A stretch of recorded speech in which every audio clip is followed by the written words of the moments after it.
Good day, everyone. Welcome to the Inverted Orthodoxy Podcast. My name is Blake. I'm here with Pastor Doug and Pastor Kyle, and we are excited to get into the questions that you guys ask each and every week, because this podcast is just us taking you on the adventures through our faith, and we are excited and love doing that. If you've got questions, we got answers. One thing we do not have a lot of is questions, though. So if you are listening to this podcast and you've got some questions that you've been thinking about sending in, please do, as we can only do the podcast if there's questions on we my need little fuel tablet for here. this fire. This dumpster fire at times, but fire. A dumpster fire is a fire. Totally. I was appreciating as we were watching the intro video there that our pictures are a little bit older. Yep. And I have dark hair in those pictures. I'm not as gray as. Doug was on his way to long hair. I was. And since he's had it, cut it, and returned to short Yeah, hair. those are old pictures. Every Yeah. time that I glance up and I see that one picture, I'm like, that was when I was growing my hair out, and it was like early on in that stage. Totally. So we'll upload those soon. We'll have a new intro coming, hopefully shortly. I shaved this morning because over holidays I was away. I just let my beard grow out. It is very Santa Claus-y these days. Didn't join me on the mustache grow again. No, I should have. I like your mustache. It looks good, but yeah. You can tell we haven't been in a room together for a while. We're just enjoying conversation. We're not doing any questions this week. You're just going to hear us get caught up. Yeah. That's right. We haven't seen each other in a bit. So Blake's going to play the video that he showed us of somebody, one of his guys wiping out while he's water skiing. yeah, those are good. That's awesome. But we do have some AER. Time for accusations, explanations, and recantations. So this says Pastor Kyle, I think our usual when it comes to AER. Definitely most frequent. Yeah. I've got a flyer here. I've got a bone to pick with you. Okay, it's not that serious, but on Sunday you said the communion cups were 50 calories. 50. There's no way. Maybe 5 calories max if we were being generous. 0 to 1 calories for the wafer and like 3 to 4 for the juice cup. Explain yourself. Good catch. I intended to say 15 because that's what I thought I had read a number of years ago when we first started using them. It was stuck in my head. I know at one of the gatherings I accidentally said 50 and just moved on. But then I looked them back up after this AER came in, and it is 2.5 calories. Oh. So I was way off in what I was talking about. So you now just got a whole bunch of, if you're counting your calories, having communion costs you a lot less of your calorie budget. Public recantation. Public recantation. That is no excuses, just complete recantation. Yeah. I'm going to shout out one of, I think, our listeners, Alan Peters. Yeah. Because he's the one that said we should be stuffing communion cups in our pockets when we leave church to do communion wherever. I think it was him, right? I think so. Him or Lee, maybe. But Probably both of them. I was on holidays this year, and I was actually sitting with my dog, like on top of this kind of mountaintop or hilltop looking out over the lake. And I was like, man, it'd be cool to do communion here. You And I know, was like, you could why use... didn't I bring, like, You could just use like Regular bread and juice or something else. Like, it's the heart that matters. It's not, there's nothing special about that little plastic cup of terrible juice and a bad wafer. Now, right? Catholic brothers and sisters would very much argue with you, but there is something special about it. this is all true. Yeah. But the special thing comes in the blessing of the emblems, not in the emblems. Fair. Right? And so... would you have to have... Well, this is an interesting thought, though. Would you have to knew we'd have go to a an rabbit trail official off of this. sanctioned wafer for it to be, if you believe in transubstantiation? Or could anything transubstantiate, to use that as a verb? I don't know. Does it have to be blessed in some part of the making process? Or could you, if you were a good Catholic stranded on a desert island... and all you could get was coconut and coconut water, Right. and you wanted to still do communion, Yep. would you think that there could be transubstantiation that happened there? I'm not going to even weigh in on that because I don't know Catholic theology or communion enough to speak to that. I don't either. I've never thought about that before. They always have their official wafers. Yeah. But I just was like, Yeah. that's an interesting thing to ponder. Yeah. Because then you wouldn't need. True. Now, our communion stuff that we use in church regularly is It's a similar wafer to what the Catholics would use. yeah. Yep. But I feel like it's I would be surprised if there's any sort of ceremony to consecrate it. You would be, or would I it be? would be with ours. Right. The ones that like we used to way back in the day when we did communion with the trays Yeah. before COVID for a long time. We actually bought them from a convent out of Calgary. Okay. And that was where we got them. Yep. And that was part of the way that the convent survived was they made communion wafers. And I would imagine there would be, if there is some sort of consecration that takes place in the making of it, that they would do it. The ones that we use now seem like they're just manufactured in a factory. Correct. And so I don't think they're bringing in a priest to bless them at any That'd part be of the process. a sweet pastoral gig. I just the end of the assembly Bless line this praying one. over them. Bless this one. 9 to 5. That might be fun for like a few hours. I feel like that would get old pretty quick. Can we just put them all in a box and I just come in like and do the whole day's work in Do one? the Bezos blessing. How many can you bless at a time? Like, is it a pallet? Can you like pray over the whole building? Just pray over the Amazon item, touch the screen, and now the whole distribution process is blessed. Yeah. There you go. In fact, if anyone out there knows what, like, about that Catholic theology, I've never thought about that before this conversation. That would the Catholics think that transubstantiation could happen with any item if it was properly blessed? I'd imagine in the Catholic Church it'd have to be blessed by a priest. Oh, 100%. Because So I guess if you're a good Catholic on a desert island with a priest, could they bless You're the good then. coconut and the coconut water and believe that transubstantiation occurred? without priest. You're hooped. Mm-hmm. Yep. Well, that would be part of their theology. For sure. So, yeah, That's what I'm saying. Yep. I'm just curious about that. I will say, this is totally just an entirely side trail, but have you seen all the big thing on evangelicals to kind of knock our side of the line, getting excited about Ezekiel bread and taking all the ingredients that Ezekiel has listed for the bread that he should make, and like thinking if this is a God-given thing, we should eat it.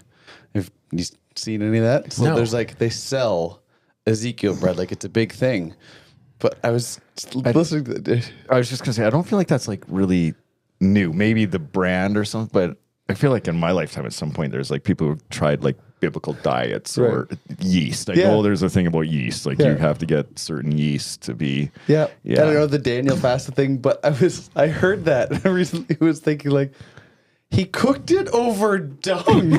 Like, unless you're going to take those ingredients, like the whole thing was a drama. So if you're thinking we need to take this prescription and make it for us because it'll be healthy, it was supposed to be cooked over human fecal matter.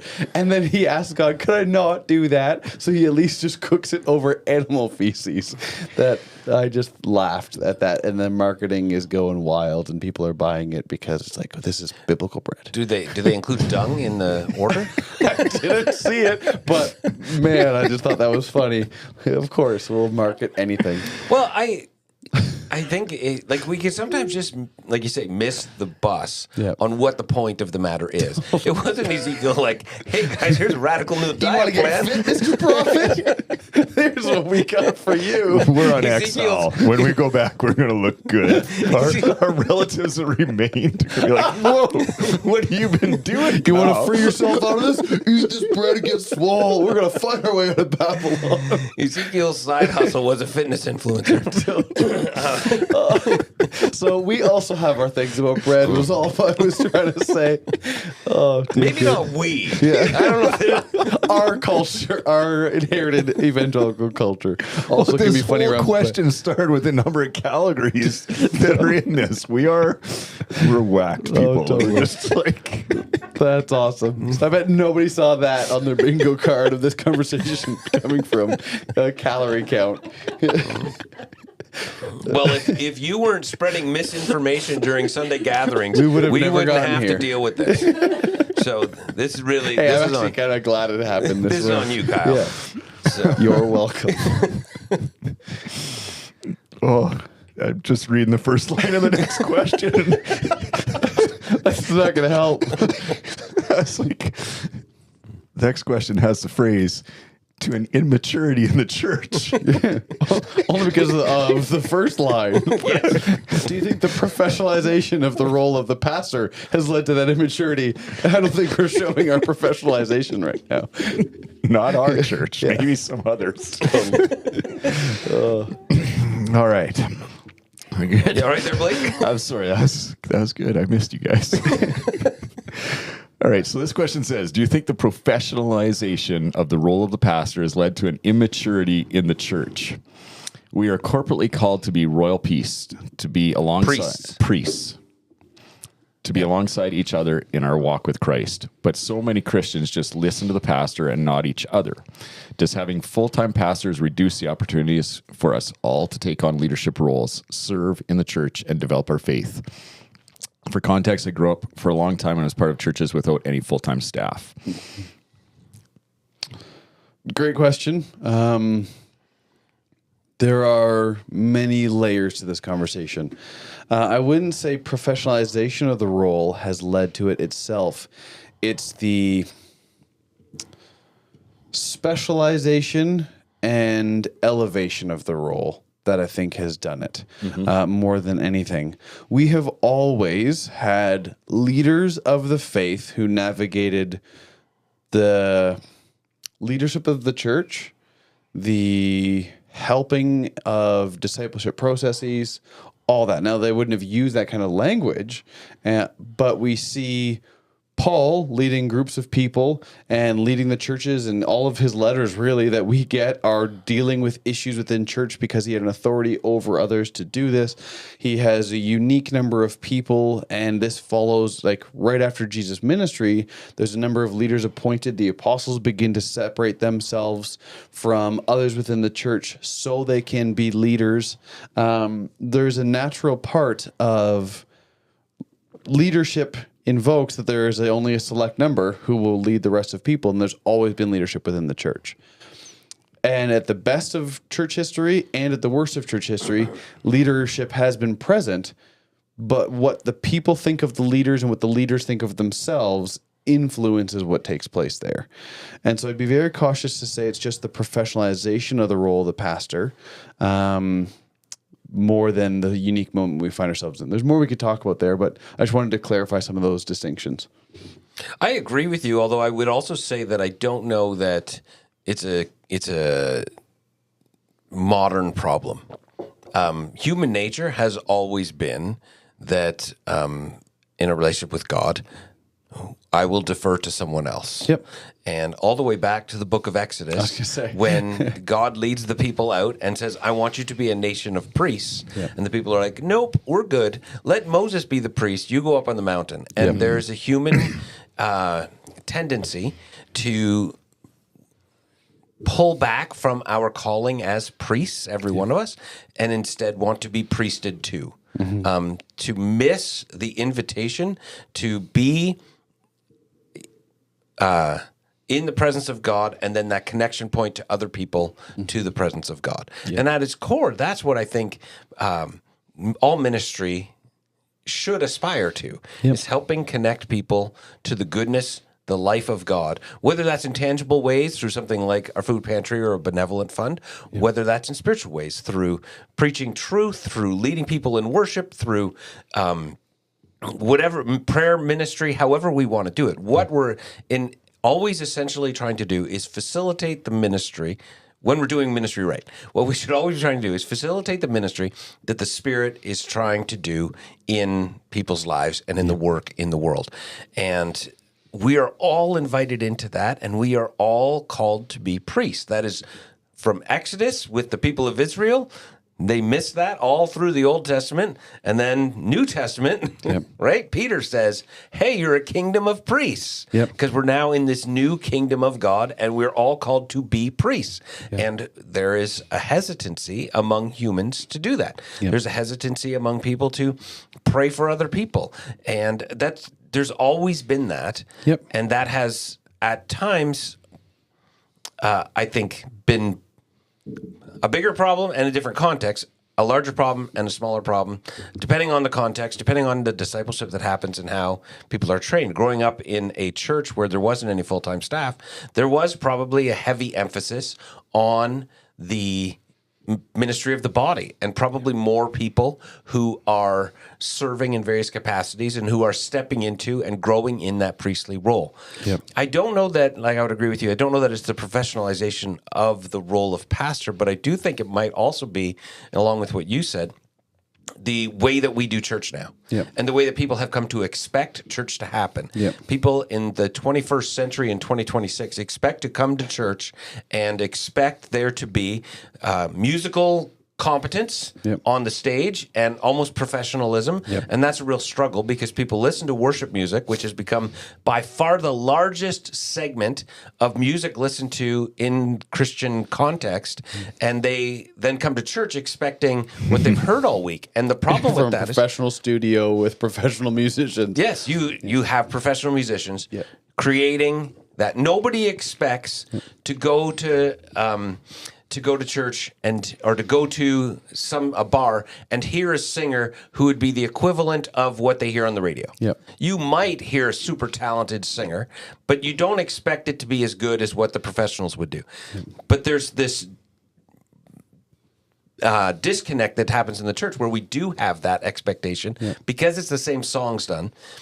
And then when the music's over, we expect somebody to get up and be charismatic and funny and wise and well-spoken and all of these things and present a sermon. Yep. And so the nature of the way that we have structured church, I think, has led itself to a gap between those who are serving in ministry, whether they're pastors or not, and those who come regularly, that they then sit in a pew and are hopefully inspired and are hopefully helped, but also have this, I couldn't do that, and that is ministry, therefore I'll leave it to the professionals. Yep.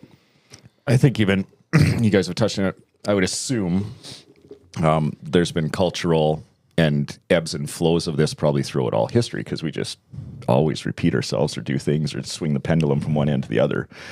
I feel like just culturally, like I've only grown up in Airdrie. I've lived in Airdrie my whole life. We went from a small town. We weren't even a city when I was a kid to whatever, close to 100,000 people now.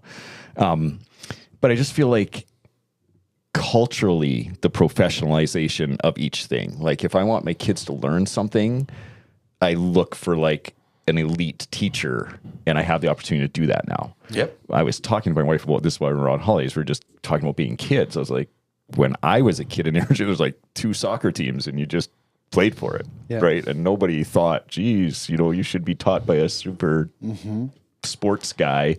Just taught by some dad or mom that was willing to teach the kids how to play soccer, right? But that has changed. Like that would not fly today. Like that's not good enough if whatever. And I think the same thing about church. It's probably changed in my lifetime that way too, where it's not just good enough to have a pastor. Now you need the pastor. It's not good enough to have a worship team. You need the worship team, right? And I assume that'll change probably sometime. Again, it'll recorrect or whatever else. The thought I had in reading this question, though, in discussing all that is it really does, if we believe church is supposed to be that, like equipping the saints, if we're supposed to all be priests, then it does fall on whoever's leading, whether that's a pastor, whether that's just figureheads in the church, whoever it is, to equip the people to do that. Because as you said, Doug, and I think you alluded to, Kyle, we won't naturally do that. Most people are followers, and most people look for an easy way out, right? So they're not going to naturally just aspire to be priestly to your neighbor or to be, do those things. You're going to leave that to whoever will do it, right? Whoever does ministry, as you said, Doug. So I think it's a challenge, just a good reminder to myself as a pastor or a leader in a church to always be equipping people under us to do that, right? That we don't let them forget that it is your job, the church's job, to do these things. Don't think this is a word, but I would maybe suggest it's been the programmatization of church that more than the professionalization of the pastor. that I think we've really done a disservice along to what you're saying. It's like, okay, I want my kid to be a follower of Jesus, therefore I need a program, therefore I'm going to put them in the kids ministry or youth ministry that I think best accomplishes that, where they're most happy to be and will go without the least fight, and therefore I'm going to put them there because the program's great. I'm going to go to the church because Sunday's really good, or they've got this kind of program, or their ministry's awesome. Look at the difference that they're making. I want to be a part of that program. And so we attach ourselves to something external versus realizing what church is supposed to do is be feeding and fueling what the Spirit is doing in me amongst a corporate group of people who that is all happening amongst. And so I think pastors and Christians both have a major role to play. I know there's been a part of myself, but I have to imagine it's pretty common within pastors. I want to hold the most knowledge in the room, and I want to look like I've got something to offer people so that I can say, like, Paul, follow me as I follow Christ because I'm a couple steps ahead of you. And there's this, like, I'm supposed to be the leader instead of the host and facilitator of what Jesus is doing. That, again, there's always been, like Paul says, follow me as I follow Christ. Of course, there's supposed to be a maturity and a wisdom and something that's accessible. But I think sometimes the way church is set up, there's a gatekeeping too, of like, we're going to hold it in this sphere. And so we are not aiming for that. And then our definitions of what it means to be a follower of Jesus also then point back towards programs. And so it becomes this vicious cycle of what doing ministry is making church happen so people can come hear about Jesus, so they can become part of our system, so we can make more programs so more people can hear about Jesus. And we forget that the kingdom of God is of righteousness, peace, and joy, of making people whole, of generosity, of peacemaking, of all these things. And those are things that we have to go to where those are lacking. And so we have centralized church in Christianity, and therefore the pastor, as the leader of what we think is the end of Christianity, has had to become the central figure. And that is both something pastors have perpetuated and congregations have continued to look for. And so until we get some kind of reset about what the end of Christianity is, there'll be a natural culture towards, I want to be at the place where the pastor can help me do that best. And so I would say, though, I've also seen really small environments, and this isn't just unique to large churches that can have multi-staff. No, not at all. Right? Yeah. I've seen environments where they don't have any full-time staff, and still that one central figure is the one that makes our program happen as an extra part of their job or beyond their job, but they're the central figure to it. Versus this collective nature, and it can still also become central on just making our house church happen. Versus allowing us to all become followers of Jesus in every sphere, from education to nursing to whatever blue-collar work you're doing. And I am a follower of Jesus. For most of history, not just Christian history, but inclusive of that, the end of your faith was to go be the best kind of, well, practically, the majority of people, farmer that I could be generous, and a person who reflects Jesus as a result of what he's doing in my life. Most people didn't have the access to education to become a priest or pastor of any kind. And then most of the world was agriculturally focused until the last couple hundred years. Other than that, that's what always discipleship has been towards. How do I become the kind of person that reflects Jesus in my small sphere? And we've decided that big and grandiose and church-centric is the end of Christianity. And myself included, my imagination has been stunted in lots of ways. And so how do we shift that? It will also help give space for the role of the pastor to help fuel the people instead of us so focused on church. Sorry, I went a long time there. No, I think what you're saying is absolutely right. And it does, the church has structured itself in a way that people need the church because the church needs the people. Right? The church, the organization, needs the people to continue to give, to continue to exist. So therefore, we need to structure things in a way that people need the church, which does a disservice to their call as a priest, because every follower of Jesus is called into this priestly role. A number of years ago, maybe not enough, maybe a few years ago, I was just pondering the idea of what should a pastor be an expert in? Like, if you want an expert in medicine, you call a doctor. If you want an expert in law, you call a lawyer. If you want an expert in plumbing, you call a plumber. Like every profession has an expert, right? And so I was like, okay, well, what should it be for pastors? And I just started thinking about it because I feel like if you surveyed your church, you'd probably get a whole bunch of different answers. Some people would want the pastor to be an expert in preaching. Some people would want the pastor to be an expert in the Bible. Some people would want the pastor to be an expert in theology. Some people want the pastor to be an expert in program direction. Everyone's got these different ideas, I think, of what a pastor should be an expert in. And I started pondering this for myself and my own calling of who is it that I should be? What does it mean to be a pastor? And what should I aspire to be an expert in? And where I eventually settled for myself was a pastor should be an expert in demonstrating what it means to be a follower of Jesus. A pastor should be an expert in representing the way of Jesus. You should be knowledgeable about Scripture, 100%. But Bible scholars are experts in the Bible. You should know theology, and your theology should be good. But theologians are experts in theology. So while there is competence required in those things, ultimately, I think what a pastor should be is in my brain and where I've kind of shifted my focus over the last few years very intentionally is a pastor should be the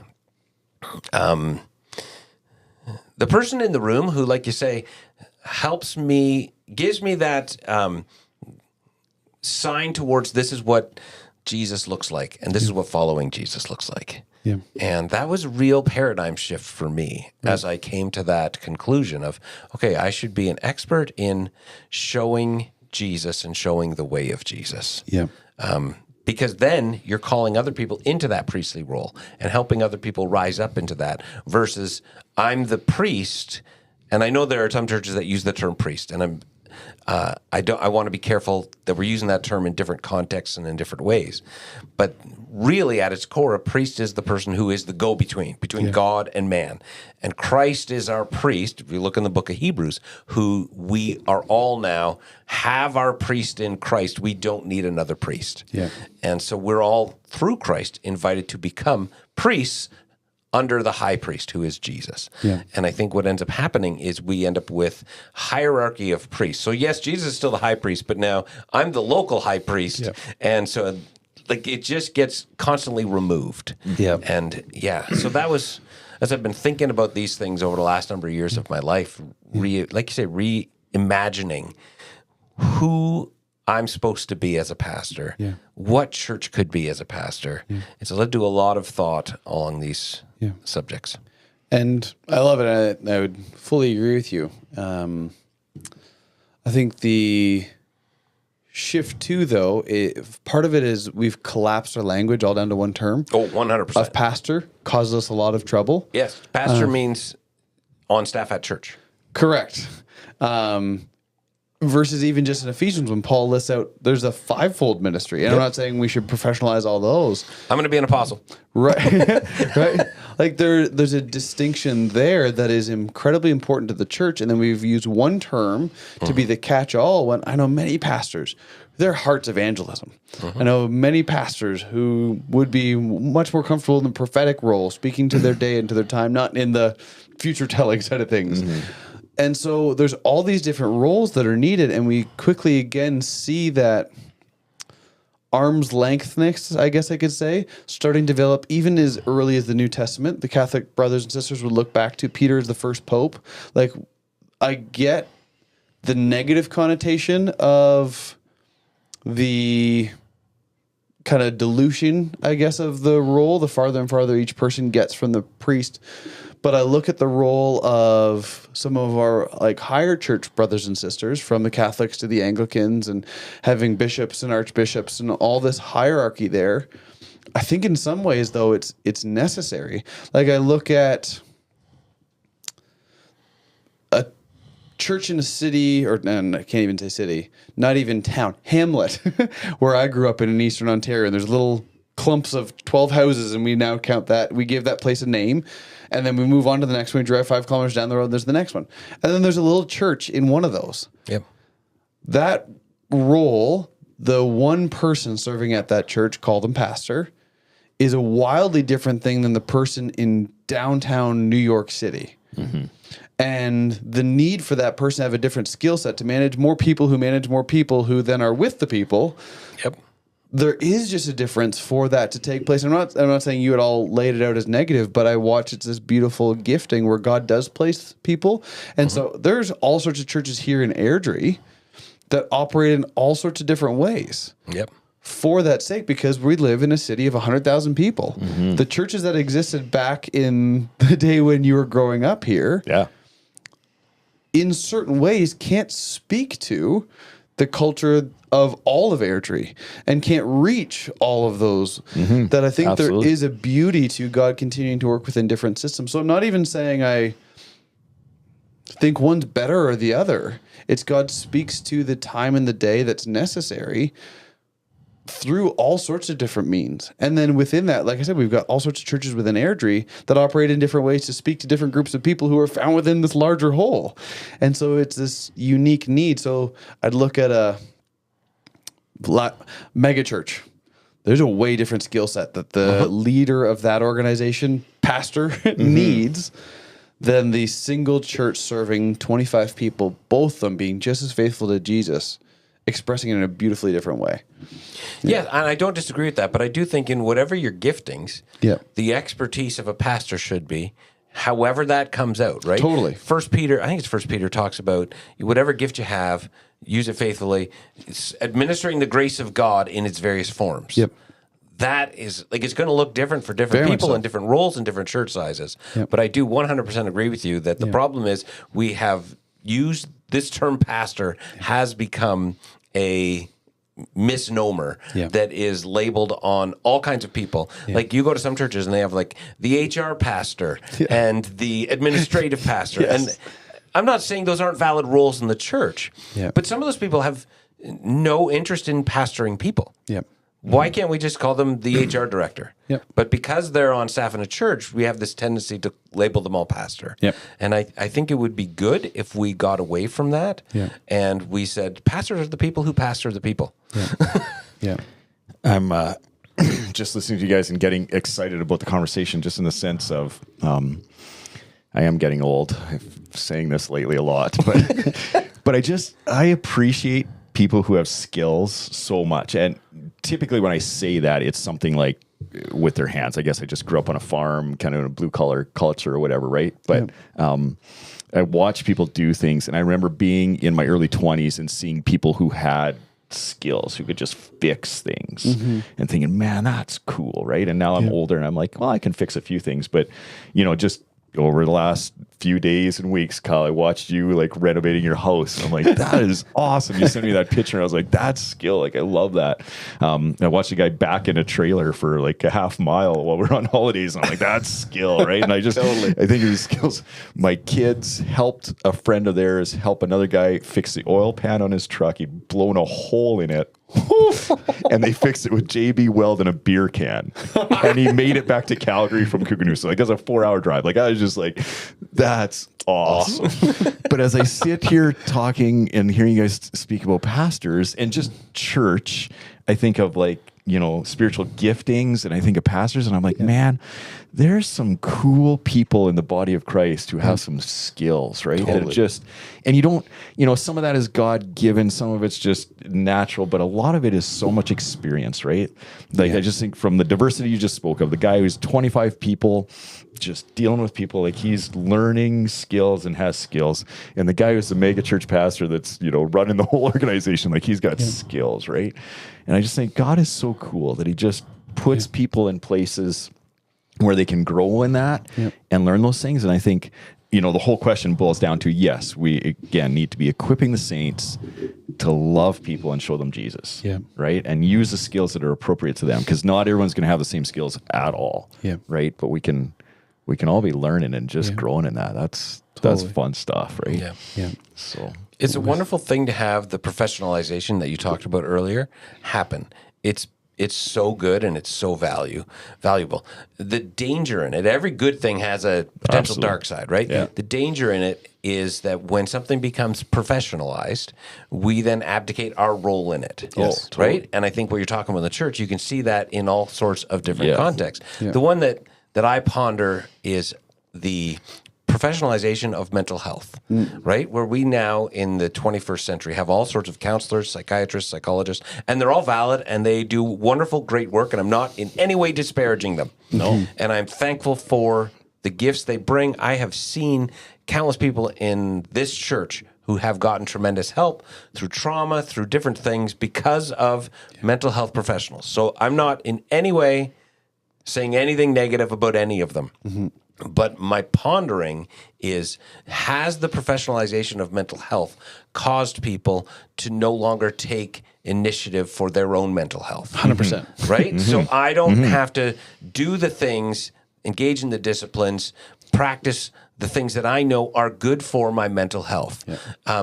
Because there's professionals who do that, right? In the same way you could look at, I think, the fitness industry, right? The professionalization, the fact we got gyms all across Airdrie, and there's a small number of people who go to the gyms and a large number of people who don't. The professionalization of the healthcare industry, I think, has in some ways caused people to not think about being intentionally proactive in taking care of themselves.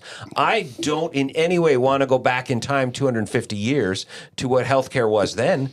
Not at all. I'm I'd be thankful dead. for all of that. Well, yes, a lot of people would, right? That's why we live so much longer lives.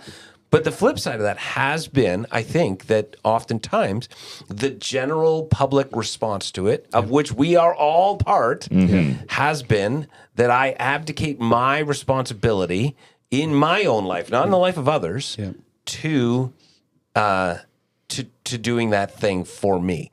And then I think when you talk about the professionalization of the role of the pastor, that can be the same way.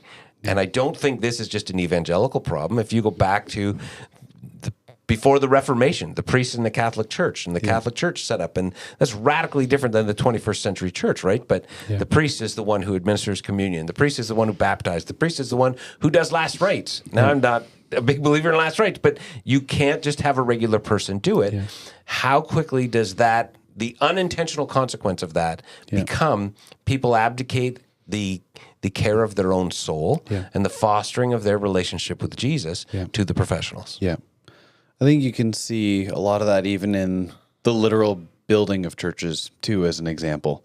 Allie and I snuck away to Quebec City for 2 nights for our anniversary while we were away in Ontario recently. We walked through one of the, I think it's the oldest standing church still in Canada, or maybe even North America. And then there was another one that was really old, had a really old history before Confederation even, in another part of Quebec City.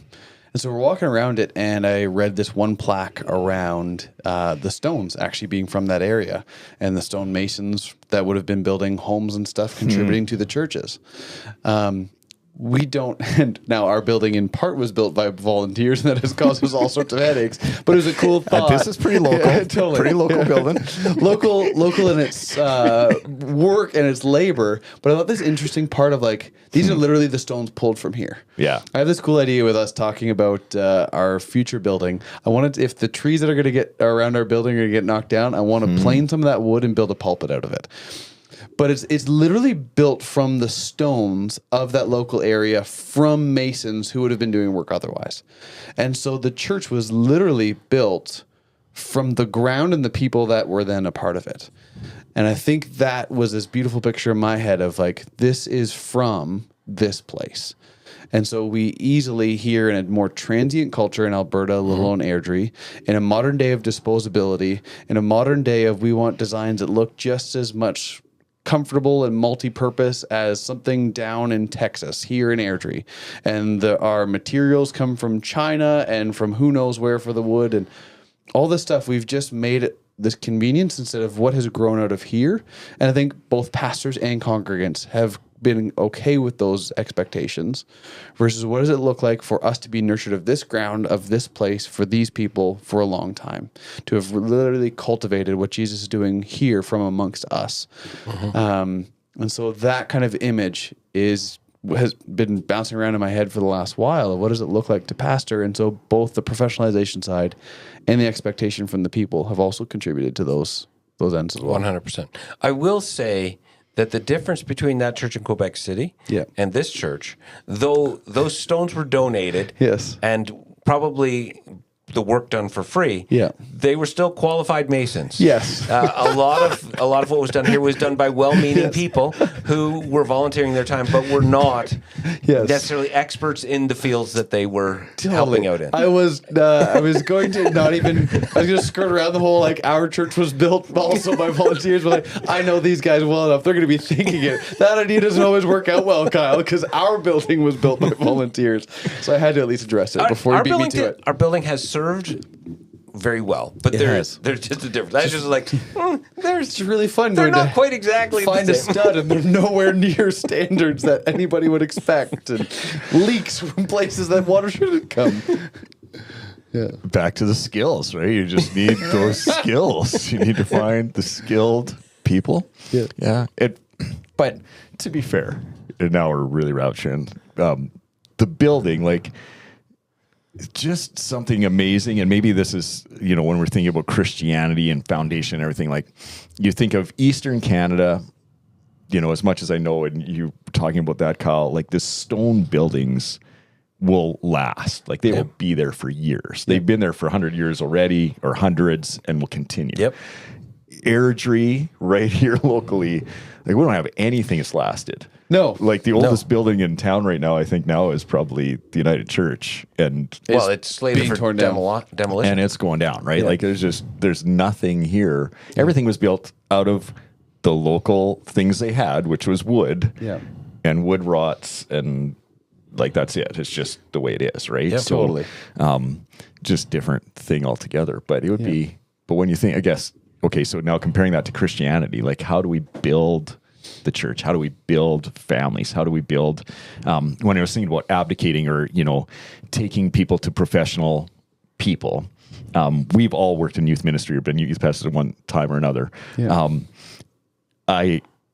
It's countless times that a parent would come to me and say, how are you going to get my son or daughter to follow Jesus? Or how are you going to, and I was like, why is that my job, right? Totally. Like, the parent's just like, well, you're the pastor, so you're going to fix my kid, right? Yeah. And I think, parents, like, that's the primary job of, like, raising your family to be godly, is on parents. You don't get to take them to somebody else, right? Like, you got to do that. But then as a church altogether, like, who are the people in our church who do have the skills or have walked further along that can help other people know Jesus better, right? Like that, just layering upon layer of, I want to be like the church building out of stone, not just the one, like, I guess, Living Springs falling apart and dying, right? Like, Totally. Yeah. And it doesn't have to last forever, right? Like, because even Airdrie has shifted its own culture. So I'm not trying to idolize the length of the building, but what does it look like to uniquely smell of an Airdronian Christian? Yeah. Right? One of my tests in my Pauline epistles class, my last exam, was he just gave us a couple of verses, and we had to be able to tell from one verse which book that came from. And he had pulled out ones that were distinctly speaking to an audience of where Paul was writing. And so there was like a little giveaway. But Paul Like even... one of the ones was to the church in Galatia. that's all it was. No. Is this the Galatians? What is it? Skills. That's how you become a pastor, right there. But what does it mean to speak to the Galatians versus the Ephesians versus the Romans? Yeah. What are the distinctive marks that somebody who's spent time in Scripture will read a verse and without even having to see the reference, oh, that's from Mark, that's from Matthew. What does it mean for a church in Airdrie to speak uniquely to the people here, not just some viral clip that can go on social media that goes and is just as viral in London and New York and California and Airdrie because we hit this big universal thing? I don't think that's the call. Yep. I think it's the how do we call our particular people in our particular place with our particular set of struggles and point them to Jesus from our perspective. And that's that contributing, like, we literally built this church from our own stones, and our faith looks like uniquely shaped from the lives that we're living.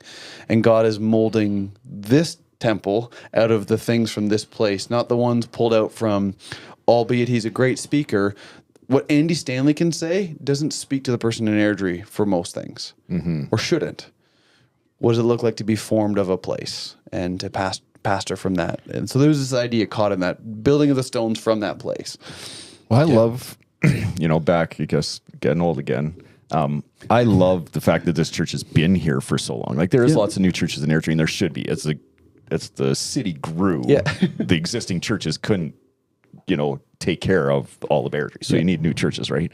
But this church has been here a long time, and I don't know the history of it real well. I've kind of dug a few times and asked questions a little bit, but like somebody at some point determined to plant this church here in Airdrie, right? And you think, what did they foresee? Like, what did they think, would be success, right? Yeah. And what would they think today if they knew or saw or knew what the church was today, right? And, I think we're sitting here and we're, about to hopefully build a new building and move the church on. And I think what do we hope for? Like, what do we think it's going to look like when we're gone or nearing the end of our time here on this planet, right? Like, it's just a cool thing to think what you're saying, Kyle, about Airdrie and just we're here. This is us. I mean, people listening on the podcast or wherever you are, what does your church experience look like? And what do you expect from your church, where you attend? And what does that look like to be present? Back to Ezekiel, and I think of Jeremiah too. Speaking to the exiles, I always like that story that they were, God used the prophets to say, hey, you're going to be here for 70 years. Yeah.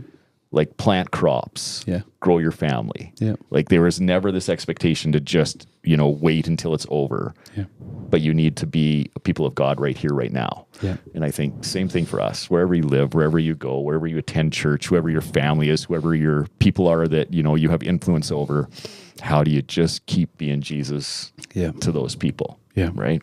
Yeah. Yeah. Cool. Well, Keelan, are we out of time? We are. That's into that one. So we do need more questions, even though we only spent time on one question. We've only got 9 remaining. So if you want to have more than 9 podcasts left, you need to send in some questions. We'd love to hear. Thank you for tuning in. Please check out invertedorthodoxy.com where you can submit more questions and check us out. And also, please rate and review us wherever you listen to or watch this podcast. And we would love you to do that. It helps us out. And we will see you guys next week.